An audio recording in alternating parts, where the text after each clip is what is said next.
So today we have a rather technical sessions hosted by Empa, which is a Swiss research institute, very much specialized on how to optimize post-harvest processing and in particular for what your VCCA project concerns, very much involved into anything that relates to the time to pick up model, to the sensors, and to how to make the most out of the crops that are stored in the rooms.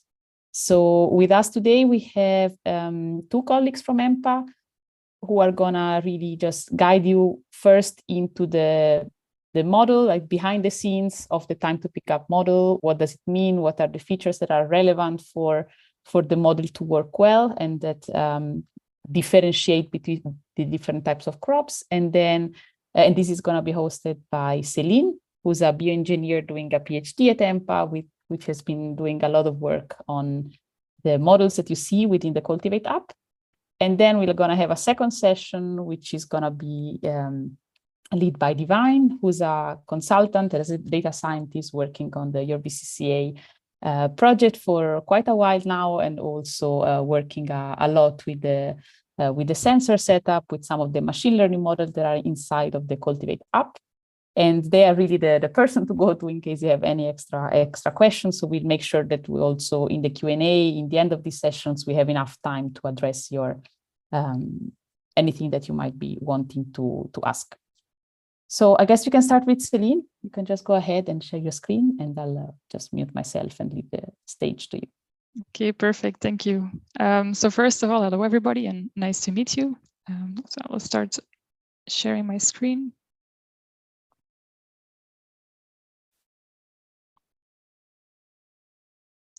Okay, I assume you can all see my screen now. So as mentioned, I will cover the first part, so about the digital twin that is implemented in the app to predict the quality of the different crops. So first, quickly, a tiny bit of background. So as you all know, once it's harvested, the quality of the crops can decay quite fast. So we can say, for example, that when a product is harvested, so really when it comes from the tree, the quality is 100%, but over time, it will gradually decrease to a lower quality. And the main parameters influencing this quality is first the temperature. I assume you all know this, but I'm just quickly going over it to give a full update. So for temperature, a trade-off exists. So the temperature is too high, you have a faster ripening of the products, you have overripe products and the issues that you see in the picture on the right. On the other hand, when the temperature is too low, that's also not good, because then you also damage the fruit because you can get chilling injury. And in the picture there, you can see chilling injury for citrus or mango, which is visible as the black spots on the skin of the fruit. A second parameter that is also important is the relative humidity in the surroundings of the fruit. And also here, a trade-off exists. So too high relative humidities can give condensation of the fruit and can give risk to mold infections. But on the other hand, when the relative humidity in the room is too low, you will dehydrate the fruit and you will get issues with fruit shriveling. And then finally, a third parameter that is important are the gas concentrations in the room, such as, for example, oxygen. And again, a trade-off exists. So when the gases or the gas concentrations are quite high, so let's say just the atmospheric concentrations, you again will have like a quite smooth or quite fast ripening, and your products will ripen faster.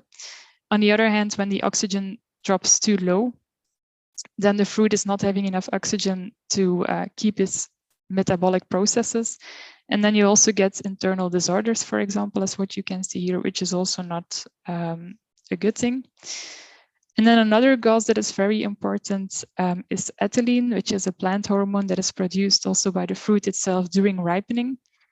And ethylene also triggers the ripening. So when you have a lot of ethylene in the room, this will also make that the fruits ripen faster. Now, in the digital twin that is currently implemented in the Coldtivate app, we focus on the temperature because this is the main parameter influencing fruit quality. And that's why it's very important to put your products in a cold room to reduce the temperature. Now, in this room, you can put sensors to measure the temperature of the room, and the sensors is something that Divine will talk about in the second part. Now the question is, if you have a lot of products in the room, what is the quality of the products, or what is happening? Especially this is difficult if you have a multi-commodity room with different products that come in on different time steps. And therefore, in the Coldtivate app, as mentioned, we have a digital twin implemented. And this digital twin is a numerical model or a numerical representation of the real fruit that will behave exactly the same as a real fruit, and is also linked to the real world, let's say, by connecting it with sensor data. So when you measure the temperature with a sensor, it will be sent to the app, and then within the app, the numerical fruit or the numerical apple will behave exactly the same and will tell us more about the quality. Now, the two main output parameters that the digital twin is providing you is first the quality.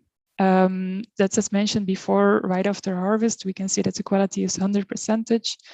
But then over time, based on the temperature data and also based on the crop type, so every crop behaves differently, but it's also implemented in the model parameters, the quality will go down depending on the temperature. So for example, when there is a huge temperature increase, the quality suddenly goes down much more than when you well control the temperature. Then a second feature in the app is the time to pick up, and that I will quickly show with this slide.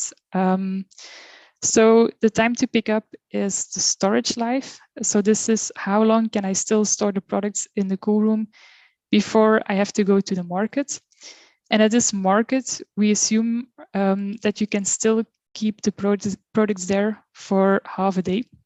So for example, when the app gives a prediction of a time to pick up of 2 days, you know that you can keep the products approximately still 2 days in the room before you really have to go to the market, and then you still have half a day to sell the products.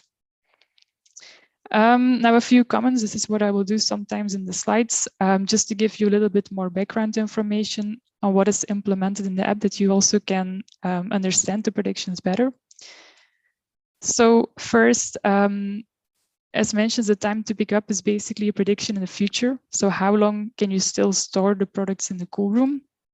So for that, we need to know the expected temperature in the room in the future.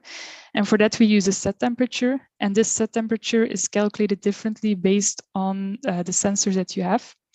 So if you use the sensors, then it will take the average of the past 6 hours, assuming that in the following days, you will keep the same temperature as the past hours. If you use the EcoZen cool room, then it uses a set temperature that you implement in the application of EcoZen. And if you don't use sensors, then the app will ask you regularly for the set temperature in the room, so then you have to enter it manually. A second comment is that now we implemented that you still have half a day of shelf life, so half a day to sell the products on the market, which is quite low for some products. So, oh, yeah, is there a question? No, okay. So half a day is quite low for some products. Like for example, apples, you might want to have more time, for example, 2 days to go to the market. So in future versions, we can also change this, that for different crops, there is a different shelf life. But just know that for now, the time to pick up is calculated to still assure half a day of shelf life. And then a final comment is that also we assume that the temperature on the market is 30 degrees, which is quite high. So if the temperature is lower in your region, you also will have a longer shelf life, which is that you know what is implemented in the calculation. Here, these are some screenshots from the app on where you can see the time to pick up and the remaining quality predictions, but this is something that Divine will show you within 1 minute in the app itself. But first, I quickly still go to the next slides. Because as mentioned, when the crop is harvested, the quality is 100%. But this is, of course, at the orchard when you freshly harvest the fruit. However, before you arrive at the room, there's still a few hours or maybe days of transport before you arrive at the room. So the question is a bit, what is the initial quality the moment the product enters the room? And for that, we ask you the question, when is the product harvested? Each time you check in a crop in the Coldtivate app. And then you have different options, so today, yesterday, or more than 2 days ago. And this information we then use to calculate what the quality decrease was during transport, to know what the quality is the moment the crop enters the room. Also here a few comments. So also here, we assume that the temperature is 30 degrees. Again, we can still update it later on to use your geolocation and the actual temperature at your place, but this is the first version, and now we implemented the constant temperature of 30 degrees. So assume that, for example, the crops were harvested 1.5 days ago, and you know that the temperature was lower than 30 degrees. You can also say, okay, it was yesterday, so 1 day to compensate a bit for the lower temperature. And then also in future versions, we can change this to just ask you X amount of days ago that you are free to enter the amount of days to have a bit more freedom and a more accurate prediction. So now maybe Divine, if it's okay for you, we quickly jump to your screen that you can show how to check in. Yeah, sure. Product. Thank you. So let me share my screen real quick.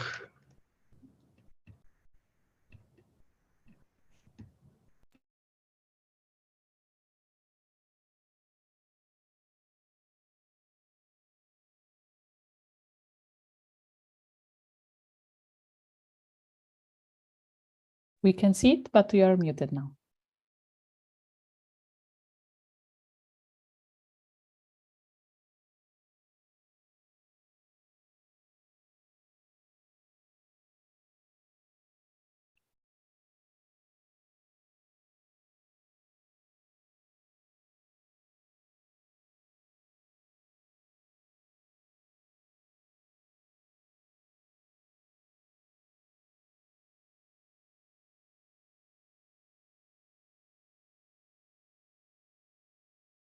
Still cannot hear you.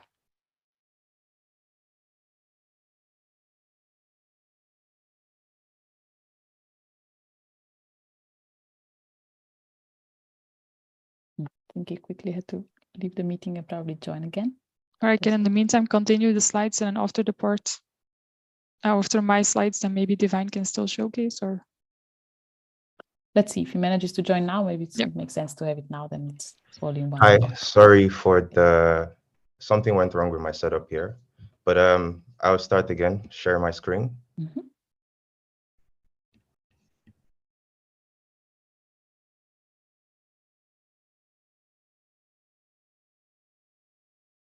Same as before. I think you are still muted.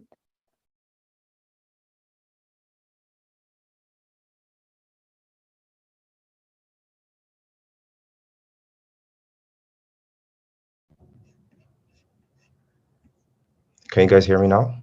Yes. Something happens every time I try to share my screen, but I'll try another method. You guys should be able to hear me Now now. It's okay. Yes. Yeah, ideally I wanted to resize the window, but every time I do that, something happens to my microphone. So not to waste any more time. So this is how you do the check-in. So once you log into the platform, maybe I should log out first. Sign in. This is the web platform for the Coldtivate app. I'll just switch to my, sorry.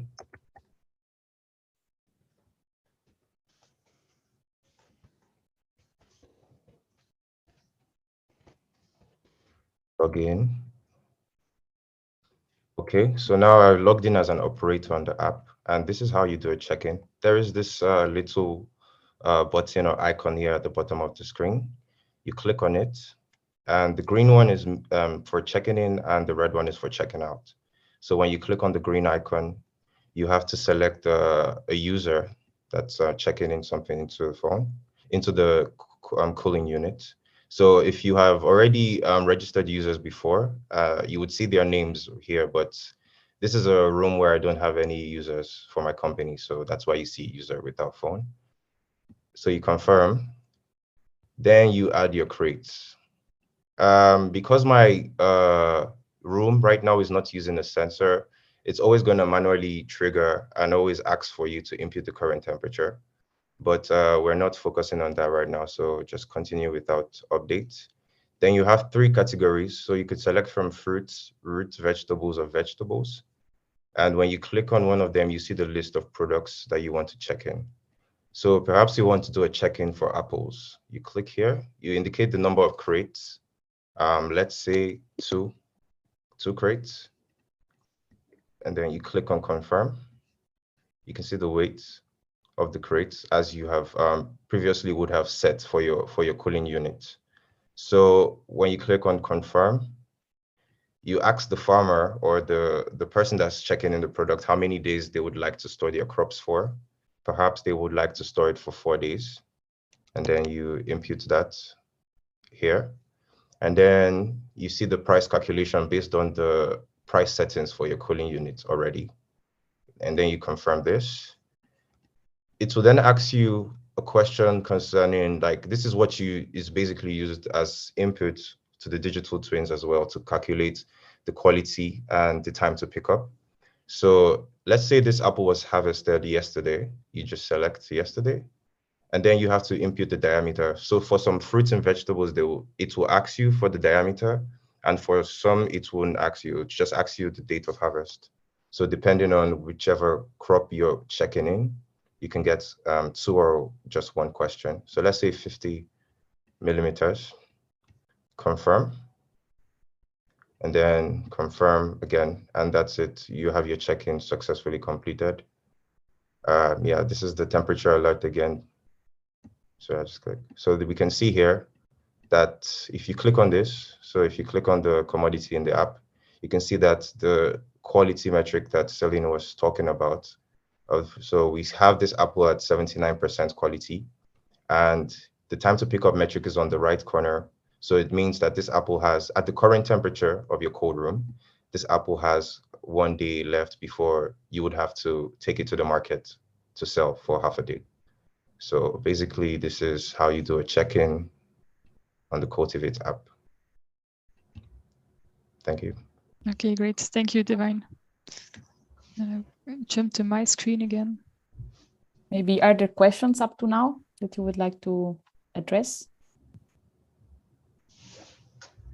I just had a question. So, I mean, practically the the check-in is going to be done by the operator on his mobile phone app, right? And is this more of, if you want to kind of bypass that process and do it on the web dashboard, we can do it? Like, I just wanted to understand what is the thinking behind the check-in. Is it primarily going to be done through the mobile phone app, or we'll have to do it through the dashboard? So the mobile phone and the web interface are the same. The app is exactly the same. So you will need to log in with operator's credential, and it doesn't matter if it's done on the web interface or in the app itself. The idea behind it is that it's the operator who does this because it's the operator who is physically present at the room. Okay. So there's no difference. Okay, but there is no difference. They're exactly the same. The idea behind it being that maybe we have seen that in some cases, the phone can be a bit small. And so the operators have a tablet. Okay. And sometimes the tablet doesn't support apps, in which case it would just connect to the web interface. But the steps and everything that you see is just identical. Got it. Thank you. Lester? Hi, question. How can we determine the temperature settings for a cold room with a single sensor that will store multiple crop types, wherein each crop has their own temperature requirements, right? How do we set it?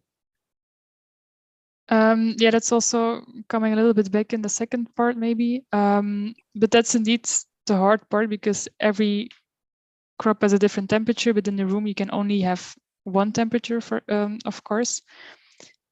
Where you put the sensor is what we advise, to put it somewhere at the wall where it measures the main temperature in the room.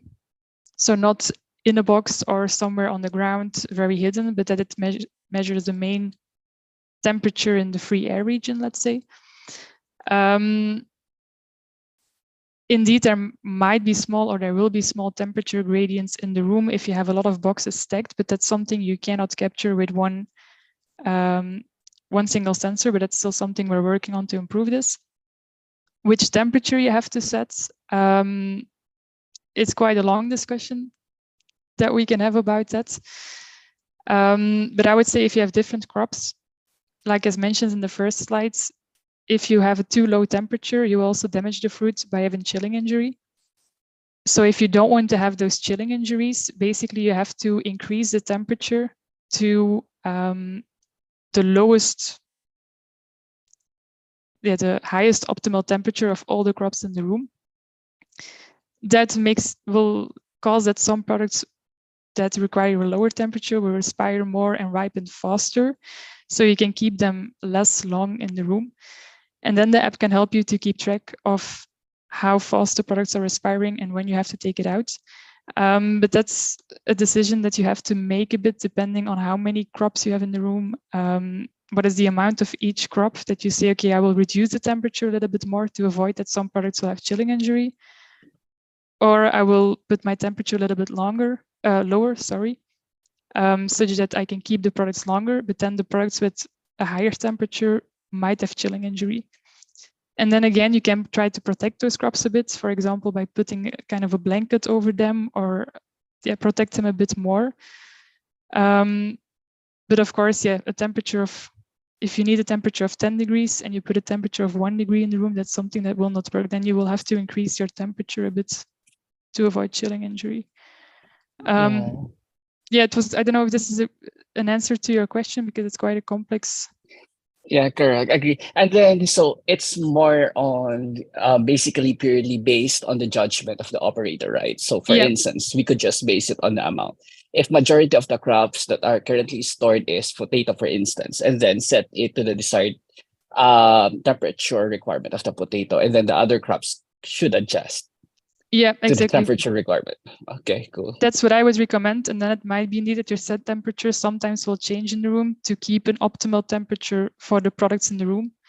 And then the digital twin can help you to keep track of all the products in the room depending on the changing temperature history. Okay. Okay, thank you. I think we can continue also the discussion a bit later. I just wanted to quickly complement with two things. The first one is, I will just very, very quickly share my screen, because I wanted to show you, as we also a bit touched upon last week, that there is a place which is, if you navigate to cooling units, both as a registered employee or as an operator, if you navigate to cooling units and then you go to crates info, you see what is, okay, this is not a very interesting room, but let's change a room. You can see what is currently in storage and how much of what, and what is the optimal temperature for each of those crates.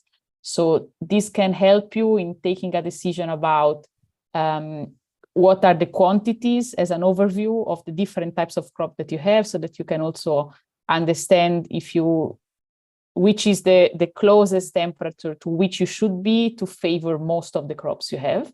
That's the first thing that I wanted to say. And the second thing is that Empa is doing a lot of research and a lot of work actually on this topic, especially, and meaning if you assuming that you only have one compartment in the room, which can only have one specific temperature, what can you say about different locations within the room to then give recommendation on which type of crops should be placed where in the room?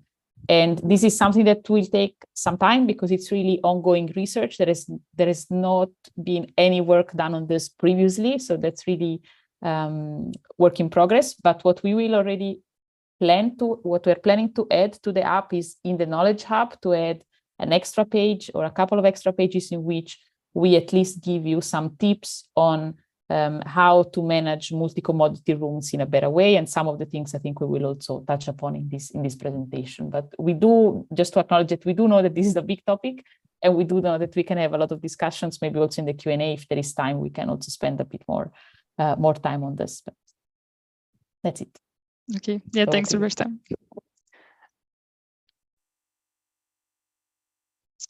Okay.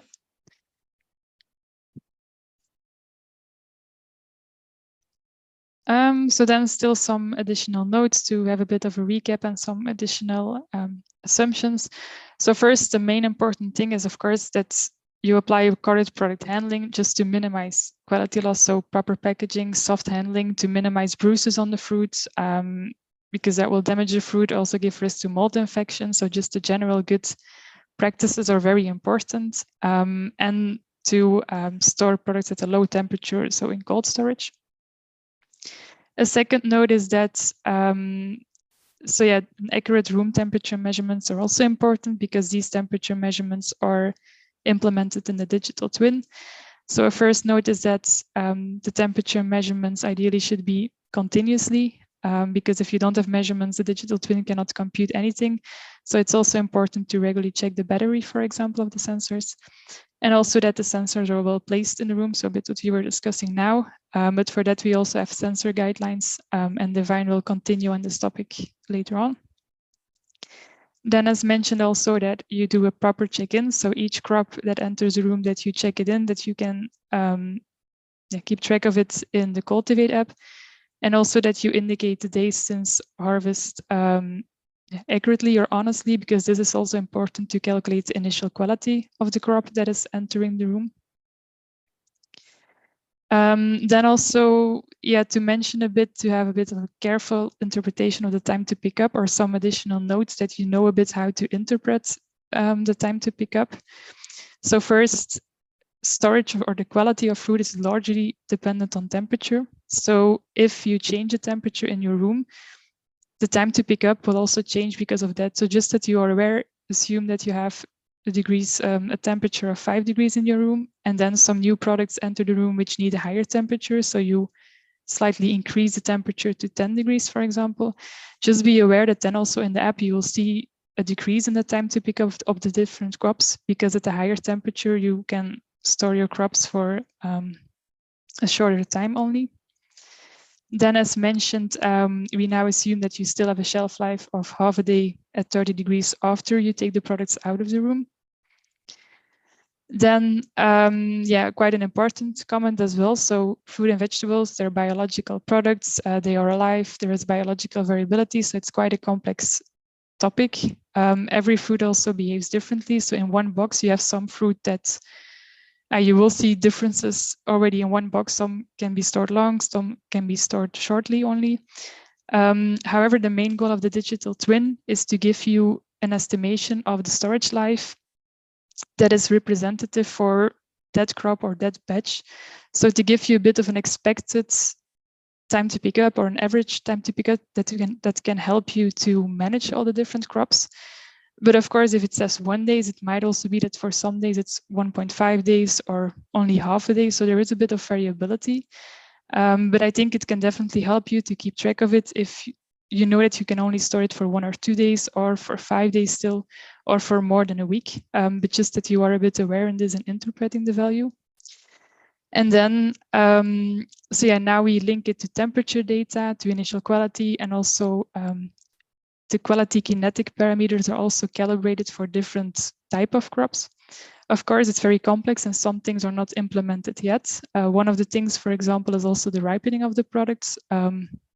So for example, when you have green tomatoes coming in, which are not ripe yet, that's not implemented yet. So that might be that the time to pick up is not so accurate. But for that, we're working on improving the digital twin. So the main thing here is that it would be good if you can test it out and also can give us feedback. So if you see for some type of products that the time to pick up is giving a less accurate value, or for some cultivars maybe that the quality model is not very accurate for some reason, please let us know, and then we can adjust the model, recalibrate, or implement other things to make sure that the predictions are more accurate. And here you can see a list of the different crops that are currently implemented in the digital twin or in the app. So we have 26 crops at the moment that you can see here. And then some additional references to help you. So yeah, as Roberta just showed you, there is a way to check which crops are in the room and what the optimal temperature is. And also in the Knowledge Hub, you have a full list of all the crops that are implemented with the optimal temperature and an expected storage life. And also in the material of the module of the previous incubator session and this session of today, you also can find much more information on some guidelines how to best sort the fruit and vegetables. And then we arrive at the second part, Divine, so I will again shift to you. Yeah, thank you very much, Celine, for that part. So I'll share my screen now. Okay. Okay. Is the audio clear? Yes, perfect. Okay, good.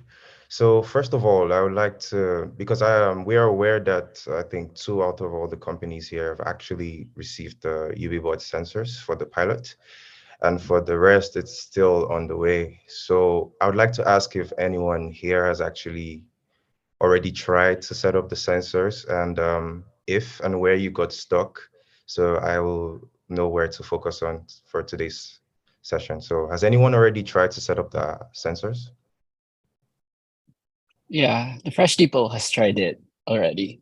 Okay, good. However, I was stuck with the what do you call it, connecting the COB bot with the Coldtivate app because I cannot add the cold room there. But I Okay. actually sent a screenshot in our group chat. Okay, great, great. So, yeah, I will really try to focus on how to integrate it and Coldtivate. But I'll also do an overview too of how to set it up from the beginning. Has anyone else tried to set it up? Okay, so we can proceed. So what are these UV-bot sensors essentially? So the UV-bot WS1 Pro sensors, they are cloud-based data loggers. Essentially, they have been optimized in such a way that you could place the sensors in secluded or remote areas. And as long as it's connected to the internet and you are also connected to the internet, you'll be able to track some metrics in real time. And some of these metrics are, or 3 of these metrics actually are temperature, humidity, and ambient light monitoring. The U-bot sensors are offered at a competitive price, and also they have the option to switch between Wi-Fi and SIM for connection.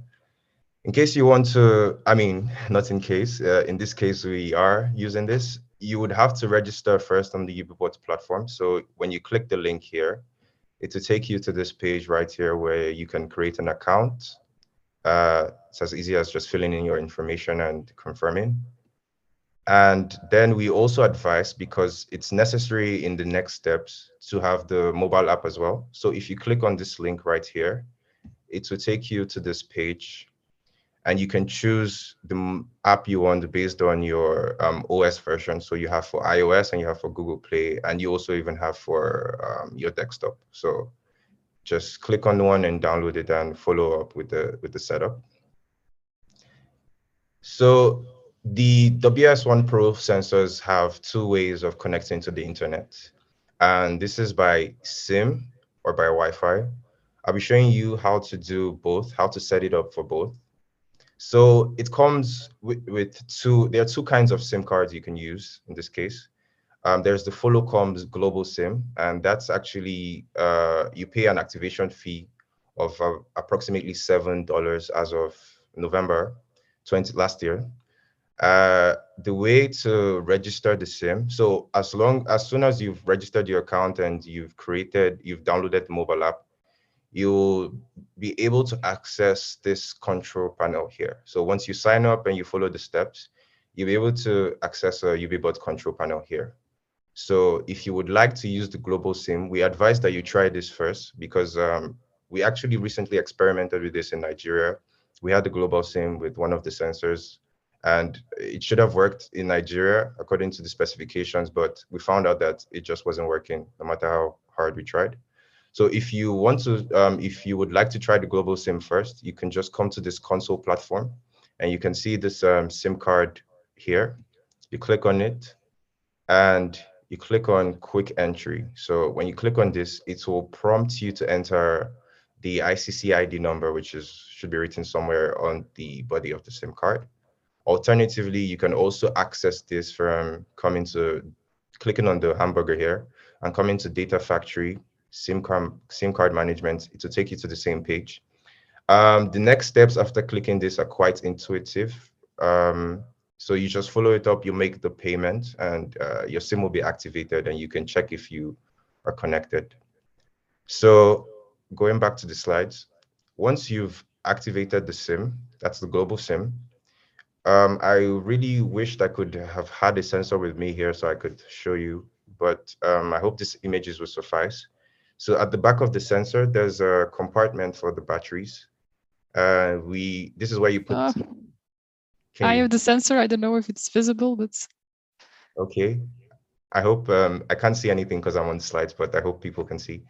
Behind the sensors, there's a compartment for the AA batteries. There are some really good brands. For example, in the image, you can see Aerosol. Another good brand is Duracell as well.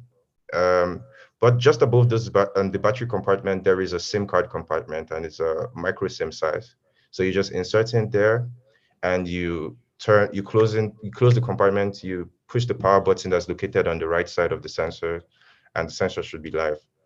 So alternatively, if you can't use the global SIM, like I have just showed you, you can get any local SIM.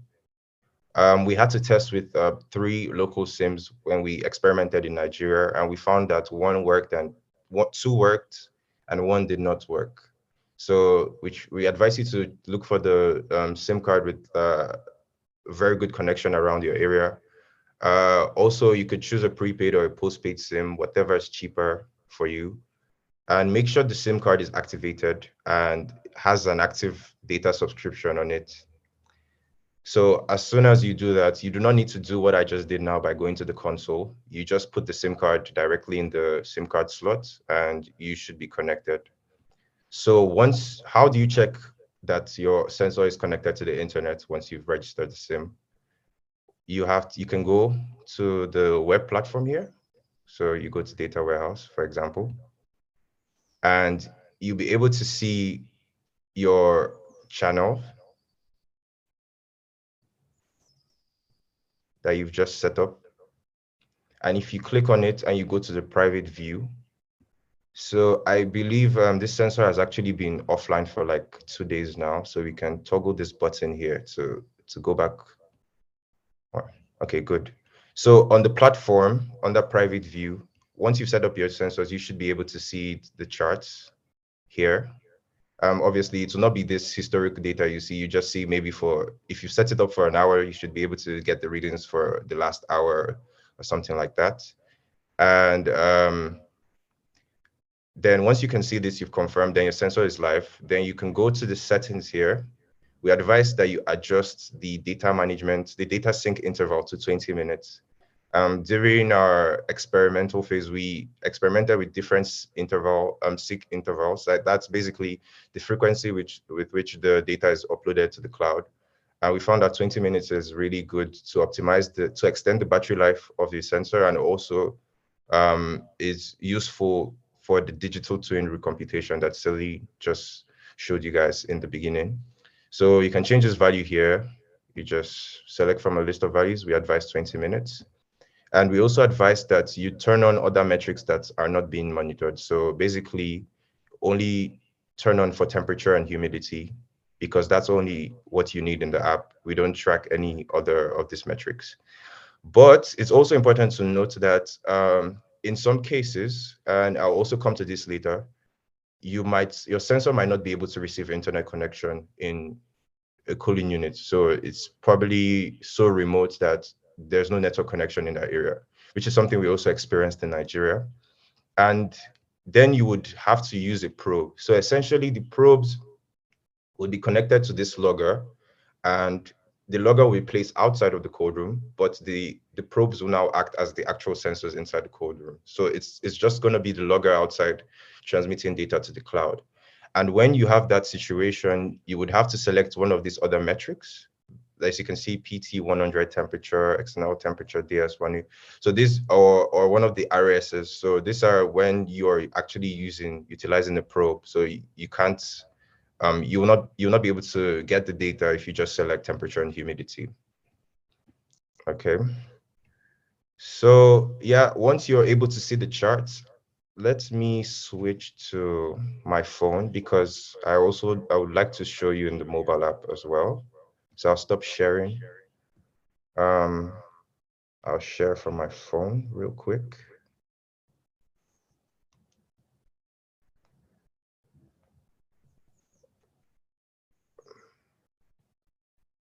Okay. Okay, it's visible. So this is the look of the UBBots mobile app. And once you've registered your SIM and you've inputted it, so you can see your channels here too. You select the channel, and ideally, yeah, so this has been turned off for a while now. So you would actually see the charts here. And the same thing I did on the platform, which is adjust the data sync frequency, you can also do when you scroll to settings. So you can adjust this here, but we advise you adjust to 20 minutes, like we said. You disable the other metrics, like I mentioned as well. You can also do this from within the app. Okay, so now I'll stop sharing here again. Sorry, there's going to be a lot of back and forth between my phone and my laptop. I hope that's okay. So I'm sharing again from my laptop. Okay, so we've learned how to set up for both cases of the SIM card. And now you've checked in your app and on the console that you can see and you can read the values. So what's next? What's next? So next you place the WS1 Pro inside the cooling unit and close the door. Can you read the values? This is the case where you decide if you want to use if you have to use a probe or not. So once you put the sensors in and you close the door, can you still read the values from the app? If not, then you probably require a probe, and that's when you have to set it up with a probe. But we can come back to this during the Q&A if further explanation is needed. Divine, can you try to screen share again? Because we don't see your screen. Oh, sorry, my apologies.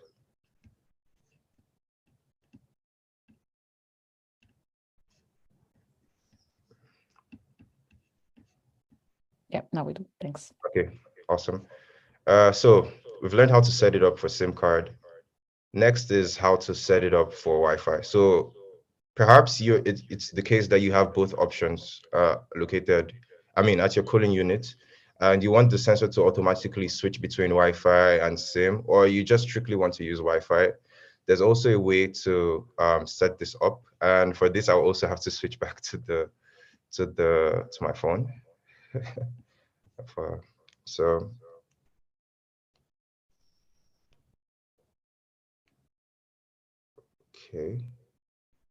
okay, so if you would like to add Wi-Fi to the sensor, basically, you come here to the homepage and you click on setup. So basically, when you click on setup, you click on change device network, and then it will prompt you to scan the barcode that's located at the back of the sensor or enter the serial number that's located below the barcode. So once you enter this, like I said, I don't have a sensor right now to do this with. It will ask you to enter the details of your Wi-Fi, like your SSID and probably password. And once you've set this up here, then the sensor would connect to the Wi-Fi. And something I forgot to mention earlier is, I'm not sure it's visible in any of these images, but maybe if I go to the beginning, in the top right corner of how to know if your sensor is actually connected, in the top right corner, there is this globe here. So if it's just the globe showing, then your sensor is fully connected.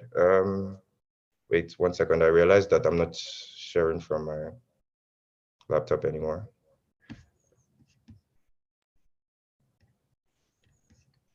Okay.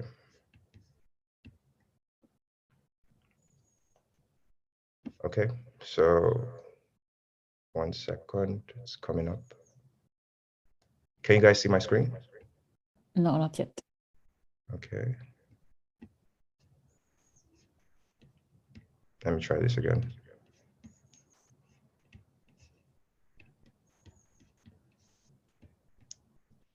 Okay, good. So I was trying to use this image as a reference. So basically, if you got this globe here, then it's connected. But if there is an X next to it, then it means your solution isn't working. So either you should check the SIM again or check your Wi-Fi connection. So that's how to set it up for Wi-Fi. And now we come to the most interesting part. now you've set up these sensors and you have a mobile application, you have a console, but these are too many things to manage, right? So if you want to manage the the temperature in your cooling unit, ideally you would want all this to be available in one location. So basically you have your Coldtivate app and you're able to integrate the UBBot sensors into the Coldtivate app.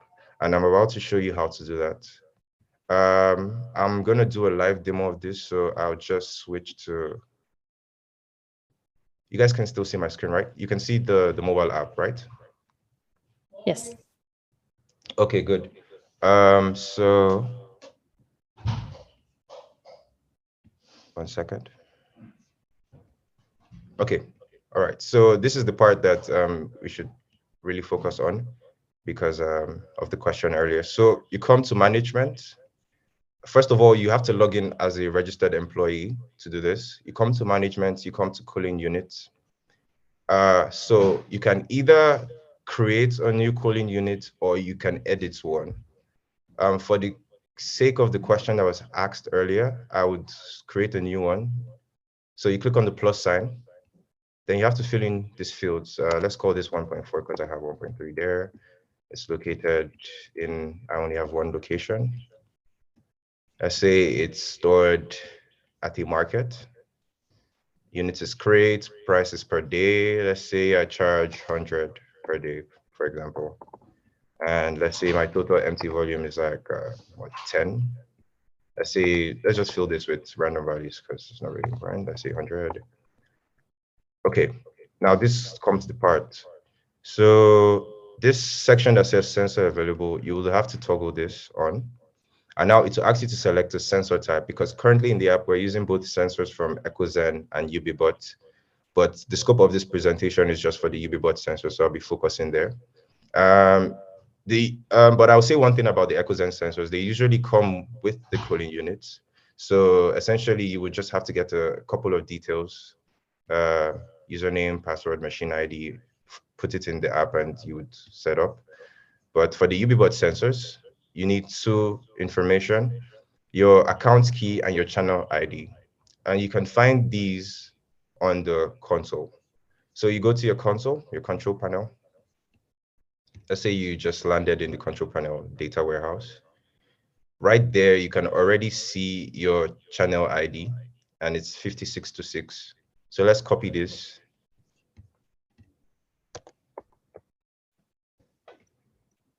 Next thing you need is your account key. How do you get that? You go to the control panel. You click on your channel, your sensor. Sorry, I have made a mistake. Actually, you don't click on the sensor. You come to the account section. You go to settings, and then you go to security settings. Then you have to toggle the eye to make it visible. And this is your account key. Copy this. So I hope everyone got that. Account, settings, security settings. And then you paste this. It's important to ensure that there are no spaces before or after. If not, you would probably get some error from the app saying that the credentials are not valid. So make sure there are no spaces before or after. And then you click on continue. And successfully authenticated the credentials. So the next step would be to choose the field. So basically, is your sensor connected via probe? You would have to select one of these. Is it connected just via Wi-Fi or SIM? Then you just select the temperature field. And then you save changes. And that's it. You've already set up your sensor and you've integrated it in Coldtivate. Please also just don't forget to click on the add here because if you go back, your room just isn't created. And if you go back to the dashboard, let's switch to room 1.4. It's empty. Should be empty. Okay, so you can come to your cooling units area. You can check your room conditions. Here's some time. So you can see the temperature on this graph here. It looks better in the mobile view. This view is just expanded because it's a desktop application. And we can see that the last temperature was logged on the 7th at 7 a.m. And if we go to the console platform and we go to our data warehouse as well, we click on a channel.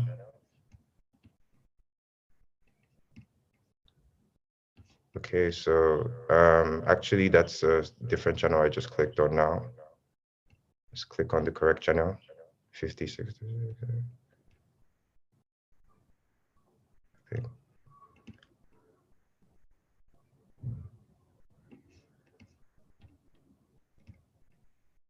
Sorry. So around also the last time the sensor started reading was on the 7th as well, around, yeah, the time that we have in the UBBot app. So basically, if you follow all the steps till the end, you'll be able to set up your UBBot sensors and remotely monitor your room conditions from within the Coldtivate app from anywhere in the world, essentially. So going back to our slides.